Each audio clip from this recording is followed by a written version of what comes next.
Hello, my name is Eddie Tofpik. I'm Head of Technical Analysis and Senior Markets Analyst at ADM Investor Services International Limited, and here is your weekly technical analysis of the Chicago soybean complex. Chicago soybeans.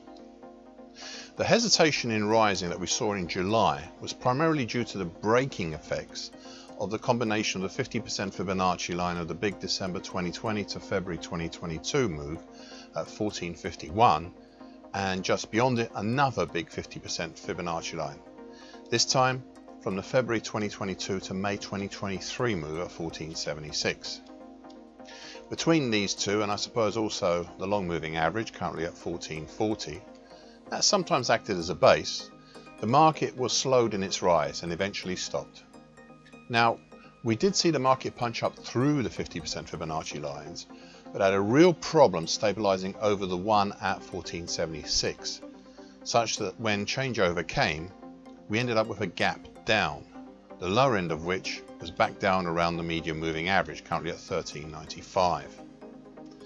There has since been a recovery, filling in the changeover gap.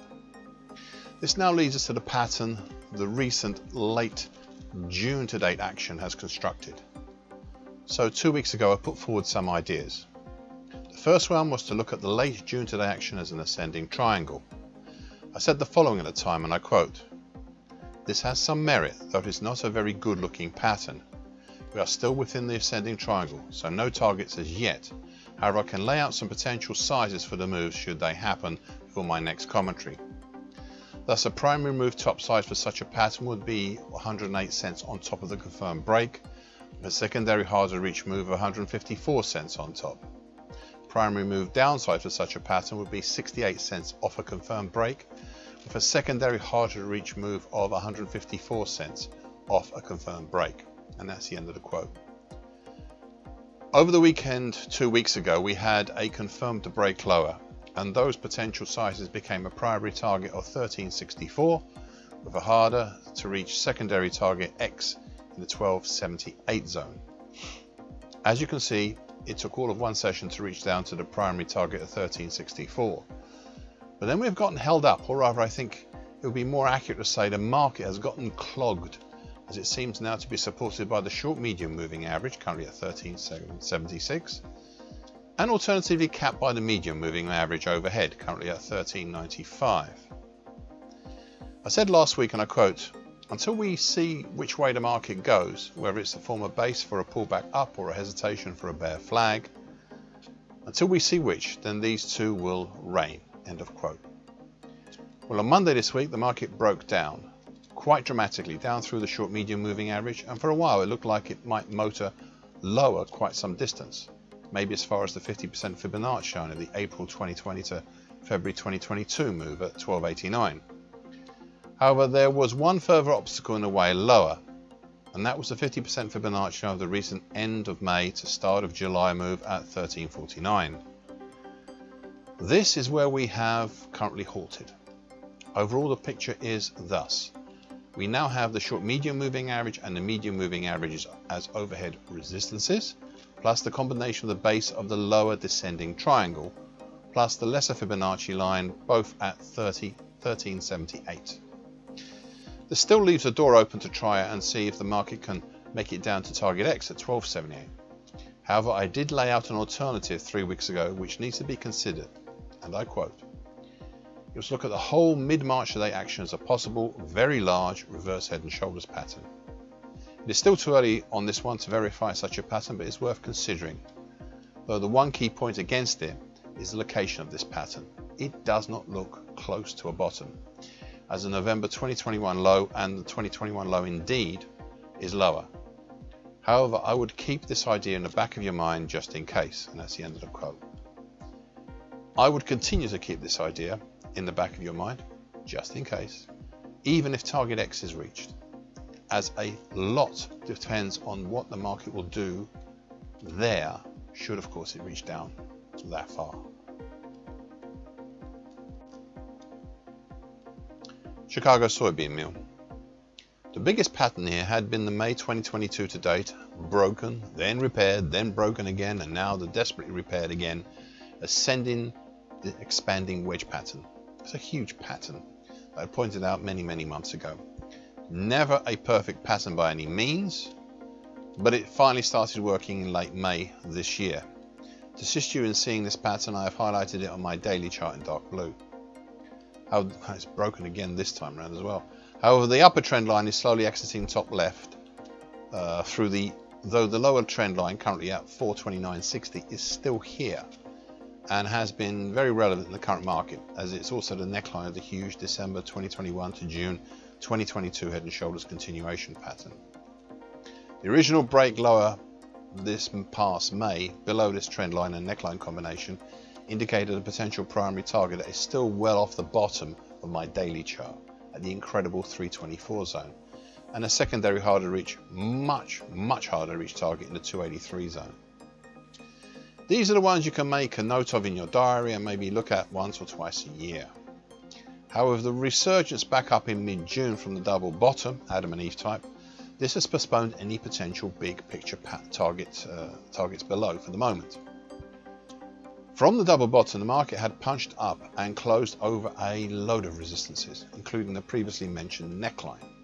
However, the hesitation we saw throughout late June and July, at or just over the long moving average, currently at 437.80, and which looked for a long while like a possible topping action of sorts, has clarified itself into another pattern, one I highlighted 3 weeks ago, and I quote, "Please bear one thing in mind, that I haven't drawn it as yet. The action since mid or even late June has a strong possibility of being an ascending triangle, such that I would watch carefully any moves just in case."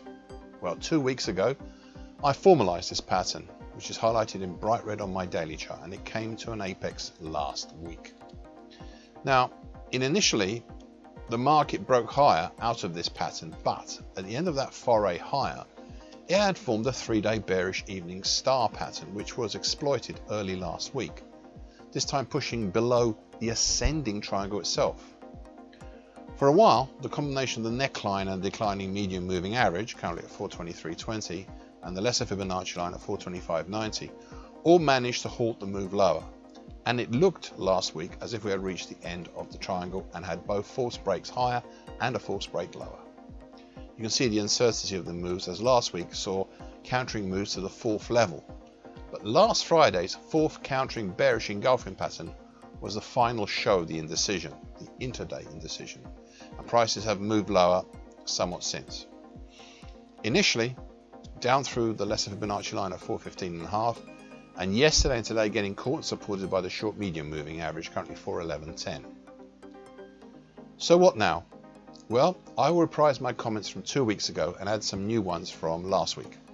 Thus, from 2 weeks ago, and I quote, "For a break higher from the ascending triangle, we would have a primary target in a 458.5 with a harder secondary target in a 471.5 area. Interesting, the latter is consistent with the next significant resistance, the 2021 high." End of quote. However, because of the false break higher, I added the following comments last week, and I quote, "Seems only appropriate with the false break lower to also include on the downside the targets for an ascending triangle. Therefore, a primary target would be in the 408.60 zone, with a secondary harder to reach target in the 381.30 zone. I haven't labelled any as targets X's as yet, purely because of the false breaks. But I would note on the secondary target below, it is consistent with the support at 381.40 and the lows of May and June." End of quote. Well, this week I have labelled the primary target X below at 408.60 and the harder to reach secondary target X1 at 381.40. This brings me once again to my final point, which I raised 10 weeks ago, and I will keep raising this for the rest of this year at least. You see, on my longer term monthly charts, with just over half the year gone, 2023 is set up to possibly be an annual key reversal. Thus, if we were to close on New Year's Eve either above 471 even or under 399.10, then we'd be on. Anything in between, and we'll have a lesser outside year. Right now we are looking at a possible outside year, but we still have so many months still to go.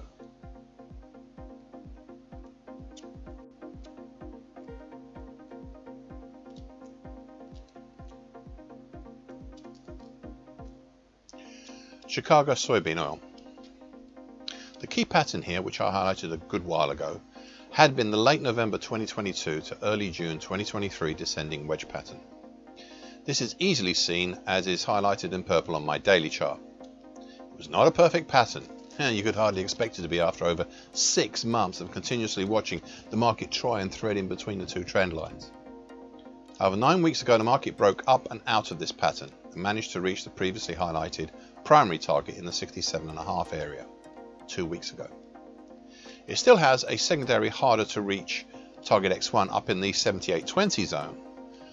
You can still see the label there just peeking down into the top of my daily chart. But I think for now I will set aside this target for the moment, at least for the moment.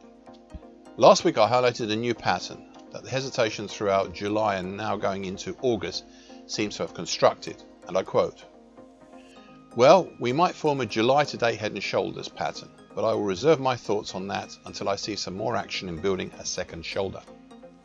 This week we seemingly have seen the construction of that second shoulder. And that's the end of the quote, the second shoulder. This week, we seemingly have seen the construction of that second shoulder with a neckline highlighted in dark blue on my daily chart, currently at 62.73. We have yet to see the results from this new possible head and shoulders pattern, as to whether it is a head and shoulders top or a head and shoulders continuation pattern. In the meantime, I last week laid out some potential targets below for a break of the late June to late July bullish shift pitchfork. But instead I was actually going to be treating it as a bull channel. Thus the primary target X2 for such an idea would be in the 59.72 zone, with a secondary target X3 down in the 48.13 zone. I should emphasize that these two pattern targets are only there because of the break of the pitchfork. Now, one final thing. It's something I mentioned 6 weeks ago and ever since. It was this, and I quote, "I would consider this descending wedge pattern," that's the big one I've spoken about earlier, may just have lately morphed into a possible scallop pattern. Descending scallop pattern, that is. End of quote. I'm not going to expand on this idea any further at this time, as I said last week as well, but I wish you and also me to just keep this in mind, especially as such action as I've recently seen, and also the head and shoulders action, well, that falls well within such a pattern idea. Thank you for listening. This weekly broadcast gives the essential market patterns and consequences. Please be aware of the risk disclaimer posted both at the front and the back of this broadcast. Copyright is Eddie Tofpik and ADM Investor Services International Limited. And here comes the final important bit.